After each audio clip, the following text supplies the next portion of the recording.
Hello everyone, ఈరోజు అందరికీ ఎంతో ఇష్టమైన స్వీట్ రెసిపీ చూపించబోతున్నాను. అదే కరకరలాడే బెల్లం గవ్వలు. స్వీట్ అనగానే మనకి చాలా రకాలు గుర్తొస్తాయి, కానీ ఇంట్లో అమ్మమ్మలు నానమ్మలు డబ్బాల కొద్దీ చేసి పెట్టే ఈ గవ్వల రుచే వేరు. ఈరోజు మనం ఎలాంటి పంచదార వాడకుండా కేవలం బెల్లంతో చాలా హెల్తీగా పర్ఫెక్ట్ కొలతలతో జ్యూసీగా ఎలా చేసుకోవాలో చూద్దామా. ఇంగ్రీడియంట్స్: మిల్క్ పౌడర్, నెయ్యి, రవ్వ, ఇలాచీ పౌడర్, బేకింగ్ సోడా, బెల్లం,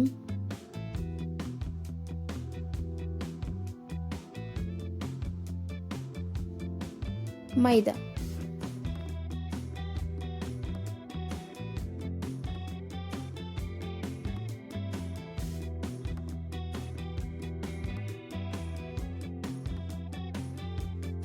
ఒక మిక్సర్ జార్ తీసుకొని అందులో మనం తీసుకున్న బొంబాయి రవ్వ, మిల్క్ పౌడర్ వేసి మెత్తగా గ్రైండ్ చేసుకోవాలి. మనం పిండిలో మిల్క్ పౌడర్ వేసుకున్నాం కదా, ఇది వేయడం వల్ల గవ్వలు తింటున్నప్పుడు లోపల ఒక మంచి రకమైన కోవా లేదా పాలకోవా తింటున్నట్టు ఫ్లేవర్ వస్తుంది. ఒకవేళ మీ దగ్గర మిల్క్ పౌడర్ లేకపోతే పిండిని నీళ్ళతో కాకుండా కాచి చల్లార్చుకున్న పాలతో కలుపుకున్నా కూడా ఇదే టేస్ట్ వస్తుంది.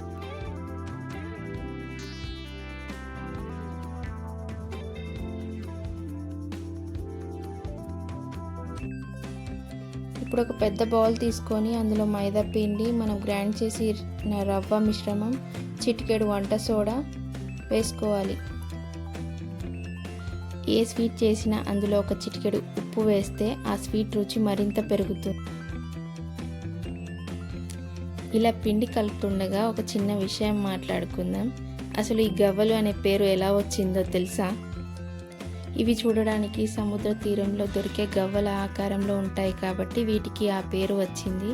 మన తెలుగు రాష్ట్రాల్లో ఏ పండుగ వచ్చినా, ముఖ్యంగా సంక్రాంతి లేదా దీపావళి లాంటి పండుగలకి పిండి వంటల్లో గవ్వలు తప్పనిసరిగా చేసుకుంటాం. ఇప్పుడు పిండిలో ఇలాచీ పొడి, కాస్త వేడి చేసిన నెయ్యి వేసి బాగా కలుపుకోవాలి. నెయ్యి వేయడం వల్ల గవ్వలు గుల్లగా వస్తాయి. ఆ తర్వాత కొద్ది కొద్దిగా నీళ్లు పోస్తూ చపాతీ పిండి కంటే కాస్త గట్టిగా కలుపుకోవాలి. పిండి మరీ సాఫ్ట్గా అయిపోతే గవ్వలు నూనె బాగా పీల్చేస్తాయి.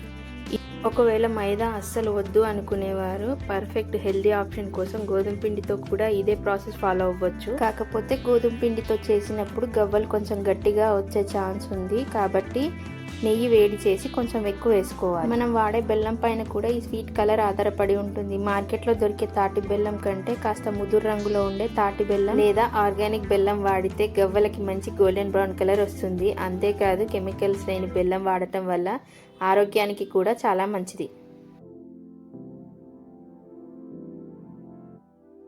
ఇలా కలుపుకున్న పిండిపై మూత పెట్టి ఒక 10 నిమిషాలు పక్కన పెట్టుకోవాలి.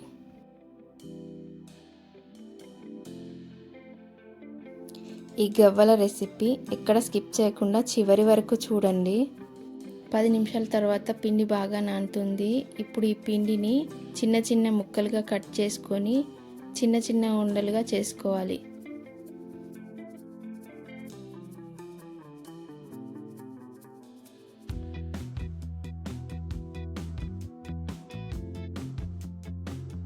ఉండలు మరి పెద్దవిగా ఉంటే లోపల సరిగ్గా ఉడకవు, కాబట్టి చిన్న సైజులో ఉండేలా చూసుకోవాలి.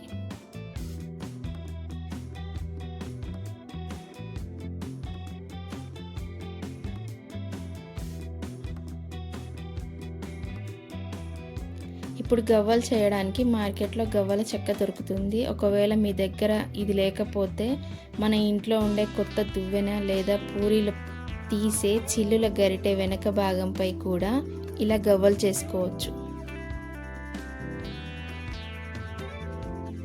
ఇలా గవ్వల చెక్కకి కొద్దిగా నూనె లేదా నెయ్యి రాసి ఒక పిండి ఉండను ఉంచి బొటనవేలితో ముందరి వైపుకి గట్టిగా ప్రెస్ చేస్తూ రోల్ చేయాలి. చూసారా ఎంతో పర్ఫెక్ట్గా షేప్ వచ్చిందో? లోపల ఖాళీగా ఉంటూ పైన ఇలా డిజైన్ రావడం వల్ల మనం పాకంలో వేసినప్పుడు ఆ పాకం లోపలి వరకు వెళ్ళి గవ్వలు జ్యూసీగా తయారవుతాయి. ఇలా గవ్వలు చేసి పెట్టుకుంటే ఇవి నెల రోజుల వరకు అస్సలు పాడవవు. ఎయిర్ టైట్ కంటైనర్లో దాచుకుని రోజు సాయంత్రం స్నాక్స్లా తినొచ్చు.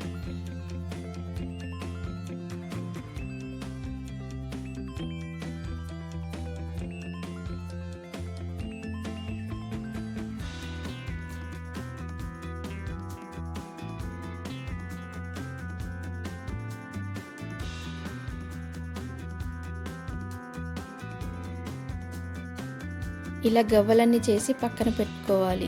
ఇప్పుడు స్టవ్ ఆన్ చేసి కడాయిలో డీప్ ఫ్రైకి సరిపడా నూనె పోసుకోవాలి.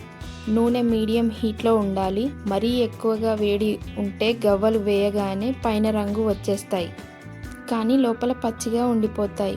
నూనె వేడెక్కాక ఒక్కొక్కటిగా గవ్వలను వేసి మంటను మీడియం ఫ్లేమ్లో ఉంచి వేయించుకోవాలి.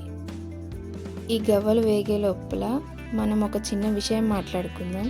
ఈ రోజుల్లో చాలామంది హెల్త్ కాన్షియస్ పెరిగి స్వీట్స్ తినడం తగ్గించేశారు. ముఖ్యంగా వైట్ షుగర్, పంచదార ఆరోగ్యానికి అంత మంచిది కాదు. కానీ మనం ఈరోజు చేసే గవ్వల్లో ఐరన్ పుష్కలంగా ఉండే బెల్లాన్ని వాడుతున్నాం.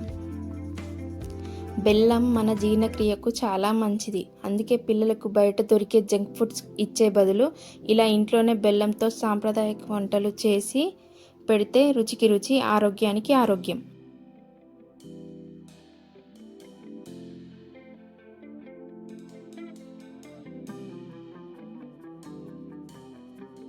గవ్వలు మంచి గోల్డెన్ బ్రౌన్ కలర్కి వచ్చేసాయి. వీటిని తీసి పక్కన ప్లేట్లో పెట్టుకుందాం.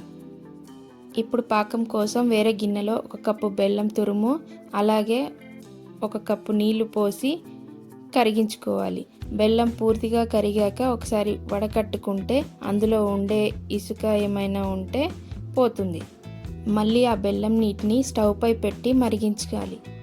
గవ్వలకి మనకి ముదురు పాకం అవసరం లేదు, లేత తీగ పాకం వస్తే సరిపోతుంది. ఈ స్టేజ్లో కొద్దిగా యాలకుల పొడి, 1 చెంచా నెయ్యి వేస్తే పాకం సువాసన అద్భుతంగా ఉంటుంది. పాకం రాగానే స్టవ్ ఆఫ్ చేసి మనం వేయించుకున్న గవ్వలను ఇందులో వేసేయాలి. వేడివేడి పాకంలో ఈ గవ్వలను వేసి ఒకసారి బాగా కలుపుకోవాలి. ఒక అరగంట పాటు వీటిని అలాగే వదిలేయాలి. అరగంట తర్వాత చూసారా, బెల్లం పాకం మొత్తం గవ్వలకి పట్టి పైన ఒక చక్కటి గ్లేజ్ వచ్చేసింది. ఒక్క గవ్వను విరిచి చూస్తే లోపల ఎంత సాఫ్ట్గా జ్యూసీగా ఉందో, పైన అంత క్రిస్పీగా ఉంటుంది. నిజంగా నోట్లో వేసుకుంటే ఆ బెల్లం తీపి, నెయ్యి ఫ్లేవర్ కలిసి అమృతంలా ఉంటుంది. ఇవాళ మన హెల్దీ అండ్ టేస్టీ బెల్లం గవ్వలు మీకు నచ్చింది అనుకుంటున్నాను. మీరు కూడా తప్పకుండా ఇంట్లో ట్రై చేసి మీకు ఎలా కుదిరిందో కింద కామెంట్ సెక్షన్లో చెప్పండి. ఈ వీడియో నచ్చితే లైక్ చేయండి, షేర్ చేయండి, సబ్స్క్రైబ్ చేయడం మర్చిపోకండి. Thanks for watching.